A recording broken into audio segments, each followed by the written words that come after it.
Hello, welcome to another video on the Scouring Early Access. Today's match is going to be a 1-versus-1 classic ranked match between me, the Birth Gamer, and my enemy, Bubba's. And in this ranked match, both me and Bubba's picked random, so both of us didn't really know which race the enemy is. So I guess I decided to do an archer build order. Usually how I do it is do 3 workers on a barracks, roughly 4 on a sawmill, and I just make workers. And of course the barracks is going to be done a little faster, but that gives me the opportunity to make a swordsman that I can use to scout the enemy. Over here, the red human player, Bubba's, is playing as humans, and it looks like he went for a very fast smithy. And here we can see he is trying to make fast dwarves, make a dwarven tavern. But I guess instead of making a sawmill, he decides to make a farm. So he's going to be maybe struggling for wood a little later. But here we can see he's already starting a cannon. He's thinking that he's going to be rushed. Or maybe he's thinking about moving out on the map to try and rush me. Anyways, over here, my swordsman scout does find the worker scout from the red player. I'm of course playing as a cyan human. Here, I started my archer production. Just getting all the archers, which can be pretty good if you have a good amount of them, but of course they are a little weak when they're facing other dwarves, and especially extremely early cannons. So over here, I see this cannon, and I do juke the cannon with my swordsman. And over here, it is confirmed that my enemy is making dwarves, what is more of a very annoying and filthy tactic, where you make a cannon right away with dwarves. And so I can't really fight it, even though I have some swordsmen, but it's just I can't really dodge this cannon much. And so now I understand I can't really engage on the map, because I'm gonna get cooked by this cannon. And it was also unfortunate for me, because I'm starting to make swordsmen now, because it's the only unit that's only good against dwarves, because archers need all the support to actually kill them. And so unfortunate for me that now I'm going to be a little behind, because I need a lot more swordsmen. And if I started with a swordsman build order from the start of the game, then I guess I could have actually attacked the red player a little easier. Maybe try to focus his cannon, then his dwarves with charge ability, but it is what it is. From here you can see the red player is clearing these trolls, but we do see that he finished the troll with crossbow attack, which means that he lost roughly 70 extra gold. And he kind of does the same mistake here, which is, I guess, a little unfortunate for him. Maybe he didn't know that he can get extra 70 gold by killing the troll with dwarven melee mode. Here my archers are leveling up. Kill these goblins. And here the red player tries to be aggressive. Tries to annoy me. Kills an archer. Maybe he wants me to get baited into his cannon, but I'm not going to be taking the bait. And here, I couldn't really expand. And I didn't really feel like making a smithy, because I didn't know how fast or exactly when the red player would be rushing me, because this was quite aggressive out of him. It's pretty close to attacking me here, so that's why I decided to make all the swordsmen and try to get a tier 2 to get a shoot ability. And then I'll be somewhat safe, I would say. Or I guess it will be very difficult for the red player to eliminate my army or even attack into my base. Anyways, in the meantime, we can see it's making even more cannons. It's gonna have 3 in total. So because of these cannons, his dwarf production is a little slower. And it looks like he also went for a fast tier 2. Probably to get the dwarven damage upgrade, which can be helpful and letting your dwarfs be a little stronger. Or I guess they will basically do similar damage to a muncher with their crossbow damage with the same level. So level 1 dwarf does same crossbow damage as a level 1 cavalier, which is also 12 with dwarven damage. Of course, it's relatively cheap and it gets research extremely quickly. So over here, just single dwarven tavern, worker production. Meantime, I wasn't really attacked, so I went, killed some wolves here in another camp. Here, I was seeing if he's in his base, or if I can maybe attack into here, but thanks to his pesky cannons, it's not really an option. Because of course, if you have a lot of swordsmen, you can try to trade them by focusing the enemy's farms. Of course, cost a lot of wood, especially the red player didn't get the sawmill, which he could have done, but I guess it doesn't like wood. Here you can see when the numbers of dwarves are very similar to your number of swordsmen, can become very dangerous. And so I did decide to run home. Here you can see red player did scout, tried to do a fast expansion, but don't be a little greedy, so I didn't decide to do it yet. But here, after confirming that I don't have an expansion, red player does start his own expansion at his side of a map. In the meantime, killing some goblins is fine as well. Over here, still making swordsmen. Finally getting a tier 2, which of course is going to allow me to get the shield ability, which is going to be very important for my swordsman. Now here I kill a dwarven scout, and another one here is going to fall as well, which is a little pricey. 160 gold and 20 wood just to scout. So, but only a swordsman costs 80 gold, so it's cheaper scout, or even a worker. It's going to cost 100, so red player is going to be using workers in the future to have some kind of vision out on the map.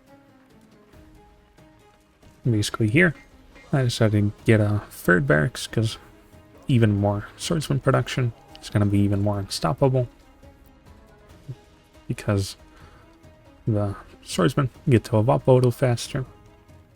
So even if I'm going to be fighting and trading units, my overall army is going to be leveling up faster than the red player is going to be able to kill it. But anyways, over here, still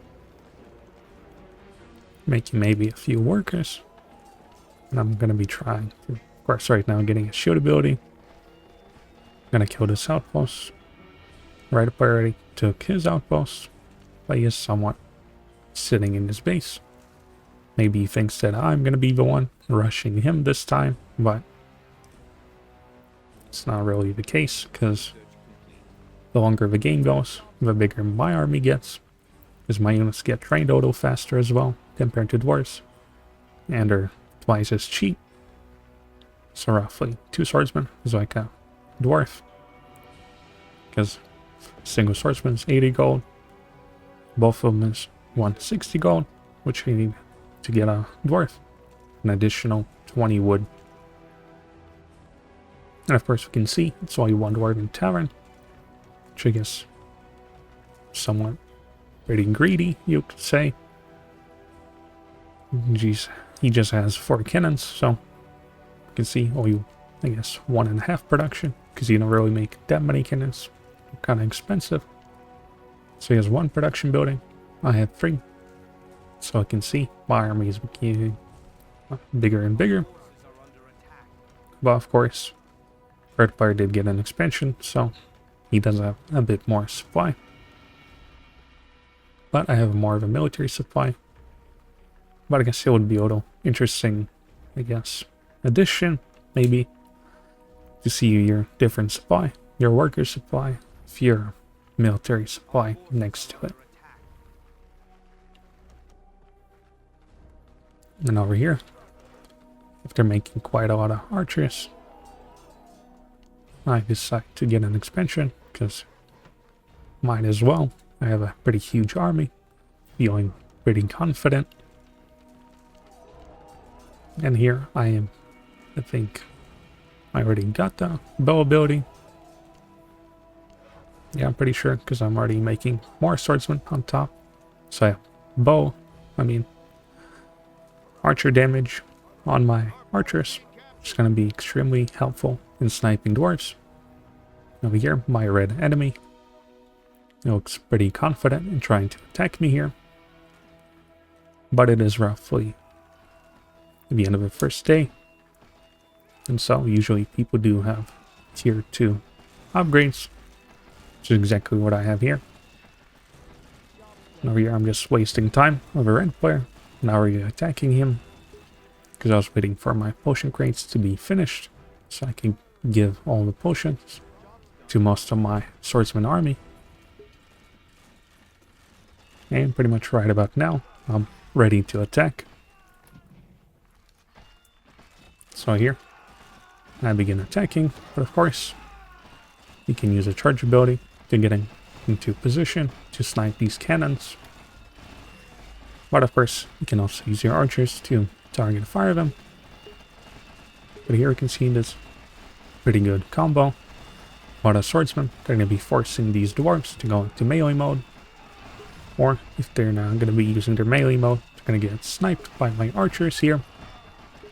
But of course, they're also going to be dying to my swordsmen really quickly if they don't use their melee mode.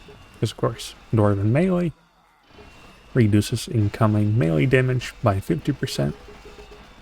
And of course, it gives a roughly 60 to 70% mischance from any ranged attacks like these archers. But here you can see I begin target firing these dwarves. I roughly need 2 volleys, which is very good. And you can see these dwarves are melting, whereas these dwarves on top are a little preoccupied with being massacred here. So eventually I do get to slaughter this whole army and pick off even more dwarves. So this was a very extremely successful attack for me. Army in defense against this pretty big army of dwarves. But here I guess my thinking was that I can just stay home, try to get another base I guess, or try to get stables. Oh yeah, of course I'm making here. Try and get to tier 3, maybe get a few apprentices. Get an attack with my huge army, because I already have a huge army advantage. This is all the units I have after this devastating battle for red player. But we can see over here that I could have actually attacked here, and the red player would just die. But I guess you play and you learn. So for next time, of course, in retrospect, to know is that after winning a big battle against a dwarven army, it is more beneficial to actually just go to the enemy's base, try and kill their army. But even if I lost my whole army here trying to fight, I could have even went and killed every single farm of the enemy, my shielded swordsman, which would just take extremely long time to die to these dwarves. So the red player would eventually lose all his farms, potentially loses tier 2, and pretty much it'll be extremely difficult for him to do anything. But I guess it is what it is. My enemy had an expansion, so I eventually got even more production. 3 dwarven taverns, similar to my 3 barracks. And so eventually he's going to be able to use his, I guess, superior economy to print even more dwarves. But of course, because he did lose his whole army, I get to have a free, pretty much, tier 3 here. Just hanging around. Get 2 more bases. You can see here, he's only on 2 base, and it's going to be a little risky for him to get a tier 3. Because he has to rebuild his army again, so that's why I also had an advantage. Here I decided to just see if he's hanging around here. So I just sat my archers here.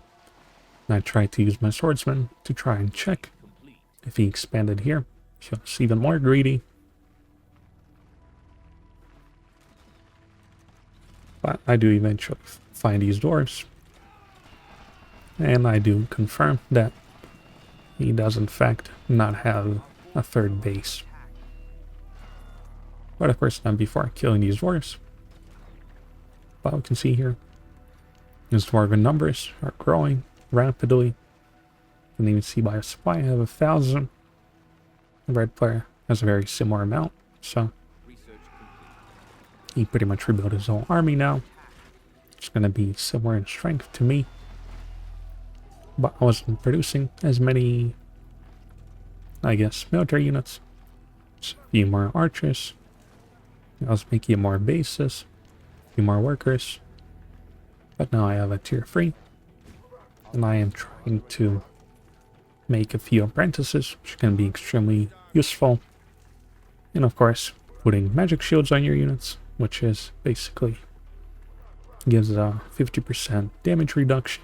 So your units can survive even longer. Over here, the red player does find my archers, and I do lose roughly half of them, which were pretty high level, so this is very terrible for me. And now it does look like he's going for an attack. But not before attacking here. One of my swordsmen does find out. He had all these workers here, trying to build a forward base, which is a little greedy, I think. There's no dwarves defending them. So I eventually do find these workers, and I slow them down so that they can't escape their fate. Anyways, we're here. This is a second huge battle against these dwarves. But my enemy does have a lot more cannons, and this time we have artillery. But here I only have a lot of swordsmen, a lot of archers, and a handful of apprentices. Here I did a little misclick with my archers. I went a little forward. And here I did a mistake. On top of that, I didn't even go after these cannons to try and snipe them right away. And so, the red player does use them extremely effectively to just annihilate my whole archer army. Which is now going to put me in a very not good position. Even more of them die here, because I was a little distracted on top here. This other force of dwarves, just not going to kill this base. Push away these workers. And here, as we can see, it doesn't look too decisive for me winning this fight. And so instead of saving my expansion, I am forced to use the rest of my reinforcements to try and quickly take care of this army. But after the final cannon is destroyed, I do have a relatively easier time to mop up the rest of these pesky dwarves. There's even more reinforcements. And so my archer numbers are even lower now. Red even sends even more dwarves now. But he didn't feel like destroying my buildings by climbing on top of them, or just being annoying by climbing my castle. And so he decides to retreat. Of course, that was a relatively more even fight. It was similar amount of, I guess, units. Well, I'm not sure if it was a similar amount of gold. But somehow we can see we have the same amount of supply. But that was after, of course, I killed all the workers in the middle. And so my enemy's only in one base. But of course, because of his harassment, I am also only on one base myself. So here, I guess, made 2 more barracks, try and print even more swordsmen, made a church. Maybe I was thinking of getting some cavaliers just to get some healing support for my front line of swordsmen. And here I decided to move out to try and maybe see if he has an expansion, to try and get one of his workers here. I guess that's what I'm going to do next. But first, of course, I did want to check if he tried to expand in the middle, like he tried to before. But here I see there is no base. So my next step is to try and check if he made a base in this part of the map. In the meantime, trying to get this base back in order. Trying to make more workers. And just make all the swordsmen. Here I begin making some cannons because they're very effective. I just didn't think I would need them to fight my enemy. Well, here I tried to slow down my enemy, try and kill this base. Maybe a good amount of these workers here, but that was a bit of a mistake. And now I'm going to be surrounded by all these dwarves with no clear escape route. So you could even say this was a bit of a throw of the game here. I just lost maybe half of all these swordsmen. Maybe more than half. And so, there you have it. Roughly a third of them is still alive, so that was extremely terrible. But of course, I didn't know that I wouldn't be able to escape here effectively. And so now, the red player does have a pretty big military advantage because of that pretty big mistake. But of course, now I know that I should have maybe split up my army, swordsmen, try to attack on the bottom, maybe on top, and then use my apprentices to slow down these dwarves so they couldn't really catch my swordsmen. But as we are learning quite a lot by, of course, seeing what you can do better next time in fighting these somewhat difficult dwarves, but of course they're not as difficult if you know how to, I guess, hold them or destroy them. Here, of course, I knew I couldn't really kill all these dwarves, so I tried to just slow them down, hold them back, to buy me enough time to make about 4 cannons. And of course, I still needed to get the artillery ability to try and help me use the artillery to destroy these pesky dwarves. But of course, while I'm delaying the enemy here, he does send out a good handful of dwarves to try and kill me here. So instead of reinforcing the top here, I'm forced to send a few reinforcements down here to try and take out these annoying dwarves. Here you can see dwarves are still taking quite a long time to take out all my swords. So if I didn't delay him here, he would have ran in here, destroyed his base, maybe even moved up here. But I guess he didn't have any cannons, so that would have been actually a better idea. To have cannons on top here, shooting him down. But I guess that is, it is what it is. And finally, I can get the slow and artillery combo here. And of course, the swordsmen that are just not letting these dwarves kill anything pretty quickly. So finally, I'm getting some kind of progress here against this annoying dwarf army. And on this side of the map, I'm somewhat finally taking care of these pesky dwarves because we have no potions. Or I guess maybe one did. As we can see, it's relatively cleaned up.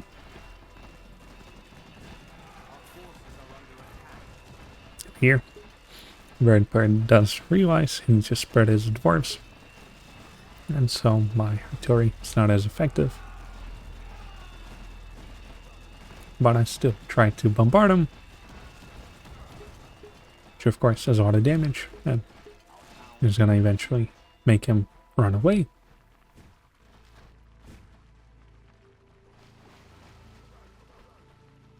But I guess my enemy didn't know that I was in a huge trouble here.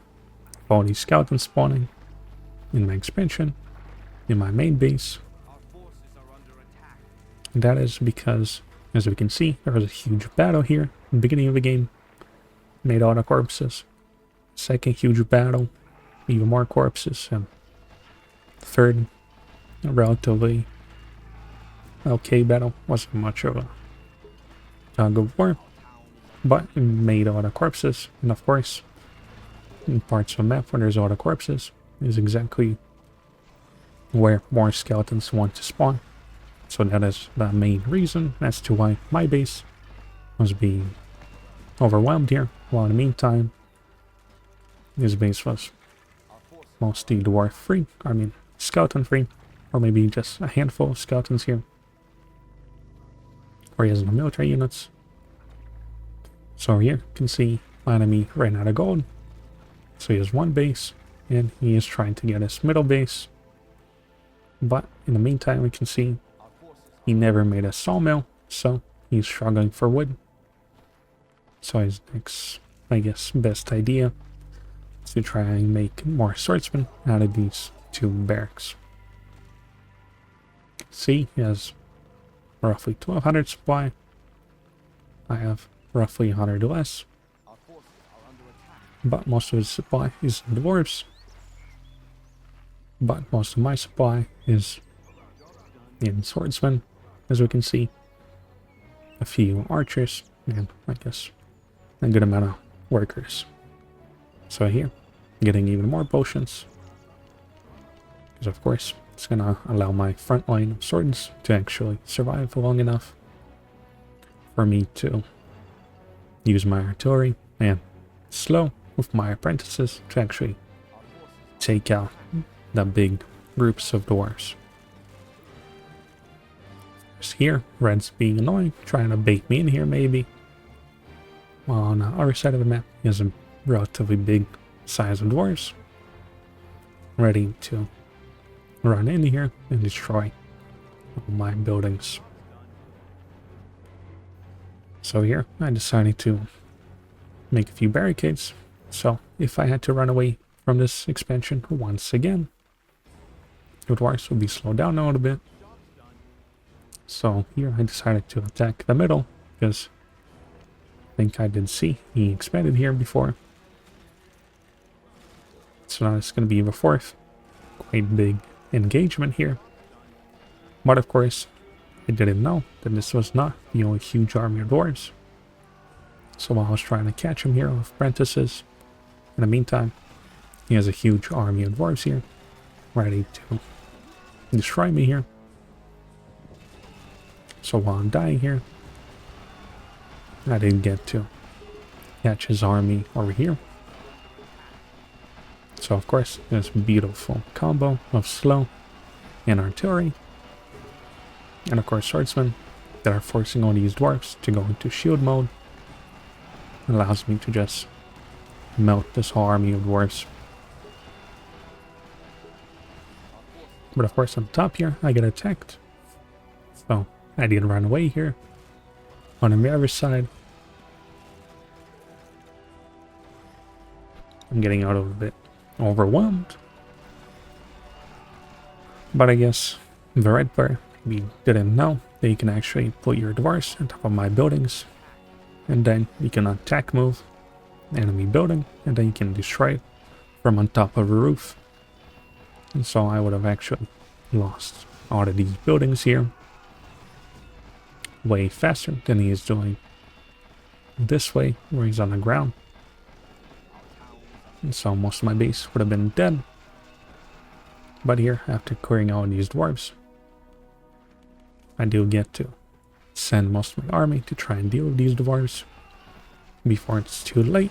But of course, once again, this was a slight mistake, because I could have taken a handful of swordsmen to try and break this middle base. But I guess even if I did that, the red player's reinforcements would have killed me. So I guess overall, this was the best idea, to try and kill all these dwarves. So red player tried to break some farms, kill all the workers, but at this point you can see I have a lot of gold from all these kills, so I don't exactly need that many workers. Of course, most of the bases are running out, so it's not as important to have 80 workers. But nonetheless, we can see here, now I am the one that has a huge level advantage for all these level 3 swordsmen here. I got to level up by slicing up a lot of these dwarves. And over here, I send out a good handful of swordsmen to try and take out the swordsmen of the enemy. So I'm eventually going to be winning here. Now here, this is going to be the next huge fight. You can see this.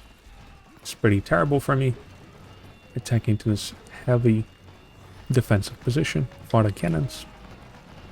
And all I have is all the cannons myself, which of course are very difficult to snipe.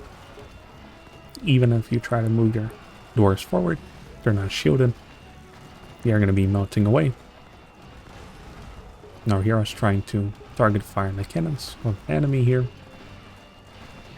Of course, using my swordsman, try and hold a front line so that they can, I guess, kill these units in the front and take forever to die. And of course, buying all this time for my cannons to bombard these defensive positions.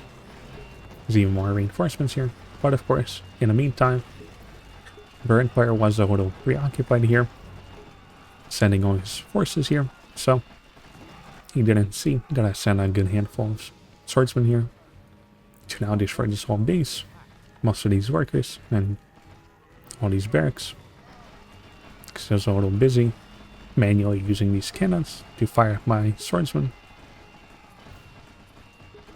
So here you can see I have only a few cannons left. All my reinforcements are desperately trying to run to the middle, try and win here. And so is red player doing the same thing. But over here you can see he did actually manage to run away with his workers. But he's going to be losing this base.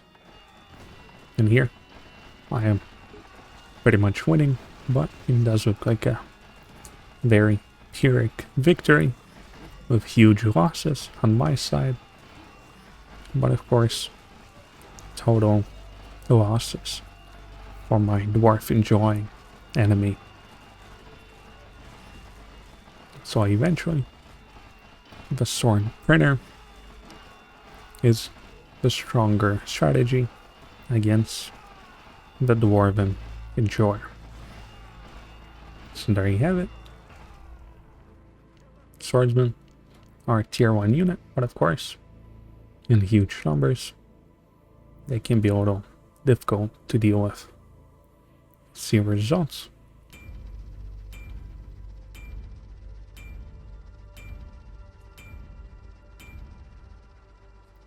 And so over here, we can see that my enemy had his expansion extremely, I guess, sooner than I had. And his third base as well was faster.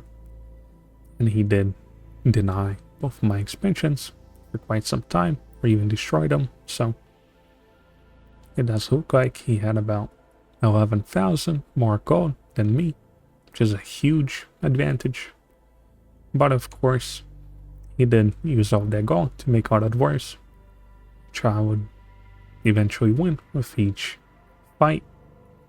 And so I would have a slightly higher level army. But of course, many times during this match, I didn't take advantage of pushing in the right directions. Like after the first battle, to try and end the game, or after a second huge battle in splitting my army, trying to kill his farms, or just attacking from two sides. But somehow I was eventually capable of pulling the game back by just printing non-stop swordsmen. Anyways, if you liked the video, you can leave a like, leave a comment. If you want to see more videos on Scouring Early Access, then you can subscribe. Thanks for watching, and goodbye.